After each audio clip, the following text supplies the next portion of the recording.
Hello friends, मैं रेखा स्वागत है आप सभी का हमारे चैनल पर। तो फ्रेंड्स, आज हम सीखेंगे बहुत ही आसान तरीके से ब्लाउज की फिटिंग करना। देखिए, ब्लाउज तो हम सभी रेडी कर लेते हैं, लेकिन अगर ब्लाउज की अच्छी फिटिंग नहीं आए तो उसे पहनने में ना अच्छा नहीं लगता। तो आज मैं आप लोगों को बहुत ही अच्छा तरीका बताऊंगी, और ब्लाउज की सीधी सिलाई क्यों नहीं आती है ये भी सीख लेंगे। तो यहाँ पर देखिए, ब्लाउज को मैंने रेडी कर रखा है और इसका शोल्डर भी ज्वाइंट कर रखा है। स्लीव्स को मैं ज्वाइंट करके बताऊंगी, क्योंकि ब्लाउज फिटिंग का एक अलग पार्ट होता है स्लीव्स ज्वाइंट करना भी। अभी क्या करना है फ्रेंड्स, जैसे कि आपको शोल्डर से फोल्डिंग कर लेना है। शोल्डर अच्छे से मिलाते हुए रखेंगे, नीचे से कमर को मिलाते हुए रख लेना है।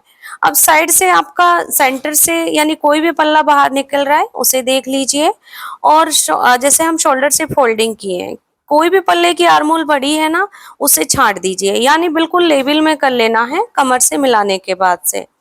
अब इसी तरह से हम दूसरी साइड के पल्ले को सेंटर पर रखेंगे, यानी हाई पट्टी पे, और फिर हमें दूसरी साइड से भी कपड़े को छांटना है इसी तरह से। तो ये क्या होगा, चौड़ाई से भी बराबर हो जाएगा और लंबाई से भी बराबर हो जाएगा। तो हमारा ये कपड़ा हमें जरूर से चेक करना है। एक गलती तो हम यहाँ पर करते हैं, डायरेक्ट बस जॉइंट किया ब्लाउज को और स्लीव्स जॉइंट करके फिटिंग लगा लेते हैं। तो ये चीजें आपको जरूर से चेक करनी है, डायरेक्ट फिटिंग नहीं लगानी है। आपका 100% कपड़ा कम ज्यादा निकलता है ब्लाउज में से। अब इसके बाद से हम स्लीव को लेंगे, स्लीव्स को भी हमें सेम तरीके से ही छांटना है। तो हम दोनों स्लीव्स को ना सेंटर से फोल्डिंग कर लेंगे, और फिर दोनों बाजू को एक साथ रखना है। तो यहाँ पर जैसे कि मोरी रेडी है हमारी, जैसे ब्लाउज की कमर रेडी रहती है और बाजू की मोरी रेडी होती है। तो आपको मोरी से बराबर रखना है, ऊपर की साइड चेक करना है। तो यहाँ पर जो चारों पल्ले ना वो एक बराबर नहीं है, तो आप देख सकते हैं हमारा एक पार्ट तो बहुत बड़ा हो रहा है, यानी ½ इंच एक्स्ट्रा। तो अब करेंगे क्या, चारों को एक साथ कट करेंगे। तो यहाँ पर चारों बराबर हो जाएंगे, जितना भी एक्स्ट्रा रहेगा हमारा निकल जाएगा। बाजू में मैंने पहले से ही गहराई कर रखी है, अगर आप नहीं किए हो तो अब जॉइंट करते हुए जब जॉइंट करेंगे ना तब कर सकते हैं। स्लीव्स पर हमें ना सेंटर पर कट लगा लेना है। अब इसके बाद देखिए, शोल्डर में अगर आपका एक्स्ट्रा कपड़ा है ना उसे एकदम बराबर कीजिएगा, यहाँ से आपका बराबर होना चाहिए शोल्डर है। फिर इसके बाद हमारा स्लीव का जैसे सेंटर है और ब्लाउज का सेंटर है, इन दोनों को मिलाएंगे। और जो साइड आपकी गहराई वाली है, यानी फ्रंट पल्ले की साइड आ रही है, उस साइड अगर गहराई नहीं किए हो तो आप गहराई कर लीजिए।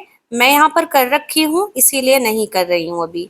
ठीक है, तो यहाँ पर सेंटर से सिलाई शुरू करेंगे और हम सिलाई को उतार लेंगे। फिर इसके बाद हम ब्लाउज को पलटेंगे, फिर दूसरी साइड की भी हमें सिलाई लगानी है। तो अब मैं बाजू में इसलिए बता रही हूँ फ्रेंड्स, बाजू हमेशा सेंटर से ज्वाइंट करें। जब भी आप साइड से ज्वाइंट करते हो तो आपका सेंटर एक बराबर नहीं आ पाता है, साइड में एक्स्ट्रा ज्यादा चला जाता है अगर कम ज्यादा होता है। तो देखिए, हम यहाँ पर स्लीव ज्वाइंट कर लिए हैं बहुत अच्छे से, यहाँ पर बाजू ज्वाइंट हो चुकी है।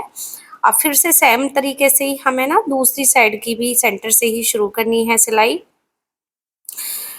तो और दूसरी साइड भी इसी तरह से हम सिलाई को उतार लेंगे। दोनों ही साइड हमने ब्लाउज की जो स्लीव है वो ज्वाइंट करके बता दिया आप लोगों को, बस सेंटर से बाजू ज्वाइंट करें हमेशा ही। अब इसके बाद से हमें क्या करना है, जो शोल्डर है और बाजू का सेंटर है वहीं से फोल्डिंग करेंगे। तो ये आपको दिख ही रहा होगा, बाजू हमने जैसे फोल्ड कर रखी थी ना पहले से, वहीं से सेंटर निकला है, ना कि किसी और साइड से। सेंटर से ही पकड़ के रखना है, शोल्डर से और बाजू से, और फिर दोनों पल्ले हम साथ में पकड़ लेंगे। अब यहाँ पर फ्रेंड्स इस टाइप से आपको पकड़ लेना है। फिटिंग लगाने से पहले आप सीधी साइड से ही एक सीधी सिलाई लगाइए। जो हमारी बाजू का मार्जिन था ना, जो हमने बाजू ज्वाइंट की है, उसे आपको ऊपर की साइड रखना है, और फिर सिलाई को हम पूरा उतार देंगे कंप्लीट। सिलाई हमारी लग चुकी है, और यहाँ पर आप देख सकते हैं, आप जितना भी एक्स्ट्रा कपड़ा है उसे छांट दीजिए, बस एक पैर का मार्जिन रख लीजिए कपड़े का। ये एक्स्ट्रा होता है ना वो हमारा निकल जाता है, अगर हम नहीं निकालते हैं तो ये अगर कम ज्यादा होता है तो यही हमारी जब बाद में फिटिंग आती है ना, वहां से एक जैसे कोपचा टाइप में बन जाता है, इसी की वजह से बनने के चांस रहते हैं। तो अब इसके बाद हम सेम तरीके से ही दूसरी साइड में एक सीधी सिलाई लगा लेंगे। ब्लाउज में फिनिशिंग और क्लीन करने का यही फायदा होता है, जैसे हमने नीचे वाले पल्लों को बराबर किया है और बाजू को भी बराबर करके तब हमने जॉइंट किया है, तो अब हमारा कहीं भी एक्स्ट्रा कपड़ा नहीं है, तो ब्लाउज फिटिंग हमारी एकदम बराबर ही आएगी। कोई भी सिलाई ऊपर नीचे नहीं आएगी और ना ही कोई कोपचा टाइप में बनेगा। अब मैंने सेमी यहाँ से भी कपड़ा छांट लिया है। अब बस हमें उल्टा करना है ब्लाउज को और अच्छे से इसे फैलाते हुए रख लेना है।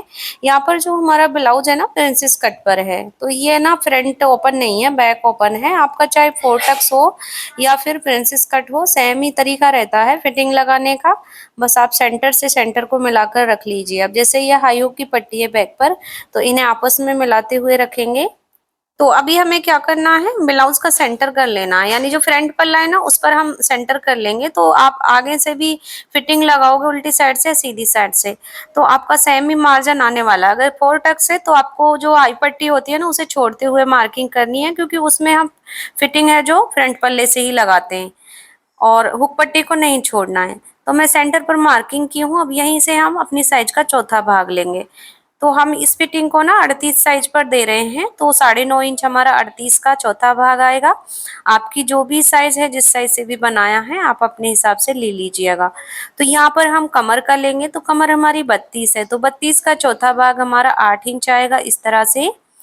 और मोरी का हमें दूसरा भाग लेना होता है, यानी जो भी आपकी मोरी फिटिंग होती है ना, वो उसका आपका दूसरा भाग लेना है। तो लंबी बाजू है, लंबी बाजू में हमारा मोरी फिटिंग है जो 6.25 इंच है, सॉरी 5.5 इंच है, 6.25 इंच नहीं, यानी 11 है। अगर ये छोटी होती तो इसकी चौड़ाई 6.5 तक बैठ सकती थी। ठीक है, तो यहाँ पर 3 निशान लेने होते हैं फिटिंग के हमने मेन, यानी परफेक्ट जो भी फिटिंग है 3 निशान ले लीजिए आप लोग। अब इसके बाद से इन निशानों को हम आपस में ज्वाइंट करेंगे। जब आप 3 निशान ले लो ना, जैसे हम सीने का निशान और कमर के निशान को इस तरह से मिलाएंगे, यानी कोई स्केल ले लीजिए, इंची टेप ले लीजिए, आप एकदम स्ट्रेट मिलाइए इन्हें। बिल्कुल भी इनमें आपका कर्व शेप नहीं आना चाहिए, ना ही कोई घुमाव आना चाहिए। और इसके बाद हम सीने से मोरी तक के निशान को मिला देंगे। तो यहाँ पर एकदम सीधी लाइन आप लोगों को दिख ही रही होगी। अगर हम इस तरीके से निशान मिलाते हैं तो हमारा कोई भी जो पार्ट होता है ना, कम ज्यादा नहीं होता है। तो यहाँ पर सिलाई भी हमारी एकदम सीधी ही आएगी। तो मैंने देखी तीनों निशानों को ना इस प्रकार से जॉइंट किया है। बस आपको भी इसी तरह से करना है। ये देखिए एकदम सीधी लाइन बननी चाहिए। अब हम देखिए इस साइड से फिटिंग कर लेते हैं। अगर आपको कंफ्यूजन हो रहा हो, मान के चलिए आपका ये फ्रंट पल्ला है, तो हमारा प्रिंसेस कट है, थोड़ा यहाँ पर पैड भी लगे हुए हैं। जैसे हाई हुक की पट्टी है यहाँ पर, तो हाई पट्टी को छोड़ते हुए निशान ले लीजिए। उसी प्रकार से लेने हैं और हुक पट्टी को नहीं छोड़ना होता है, ये भी जान लीजिए आप लोग। और हम यहाँ से भी सीधा कर लेंगे। तो दोनों साइड हमें ना सेम तरीके से ही ले लेने हैं निशान सेंटर से। तो हम मोरी का भी दूसरा भाग ले लेंगे। तो यहाँ पर हमारी मोरी का भी 5.5 इंच लिया है हमने, और फिर इस साइड से भी हमें निशानों को मिला लेना है।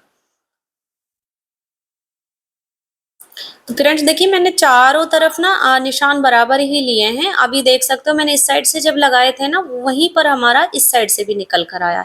तो इससे कोई फर्क नहीं पड़ता है, बस 4 टक्स का इतना है हमारा, वो फ्रंट पल्ले से ही मार्किंग करनी पड़ती है हमें।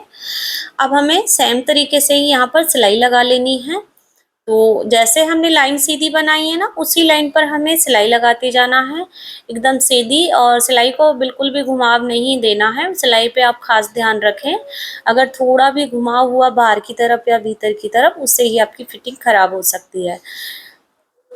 तो ये देखिए हमने इस साइड सिलाई लगा ली है, और अब इसी तरीके से हम दूसरी साइड भी सिलाई लगा लेंगे। ये सिलाई लगने के बाद से फ्रेंड्स हमारी जो फिटिंग है वो कंप्लीट हो जाएगी। दोनों साइड सिलाई लग चुकी है। अब इसके बाद से हम ब्लाउज को सीधा कर लेंगे। तो यहाँ पर सीधा करने के बाद से पहले हम आपको बाजू वाली सिलाई को दिखा देते हैं। बिल्कुल बराबर से आई है, यानी जो दोनों सिलाई होती है ना बाजू ज्वाइंट करने वाली, वो आपकी हाफ इंच ऊपर नीचे हो जाती है, लेकिन आप इसे देख सकते हो बिल्कुल एक साथ मिलकर आई है ये। और यहाँ पर आप साइड को भी देख ही पा रहे हो, वो एकदम सीधा निकल कर आया है, नहीं तो हमारा घुमाव अपने आप ऑटोमेटिकली दिख जाता है। और दोनों पल्ले हैं वो भी बराबर हैं, कहीं से भी ज़्यादा कम नहीं है। अगर आप इस तरह से फिटिंग करते हो तो आपकी भी फिटिंग एकदम परफेक्ट आएगी। उम्मीद करती हूँ फ्रेंड्स समझाने का तरीका पसंद आया होगा। वीडियो अच्छी लगी तो लाइक शेयर जरूर से कर दीजिएगा।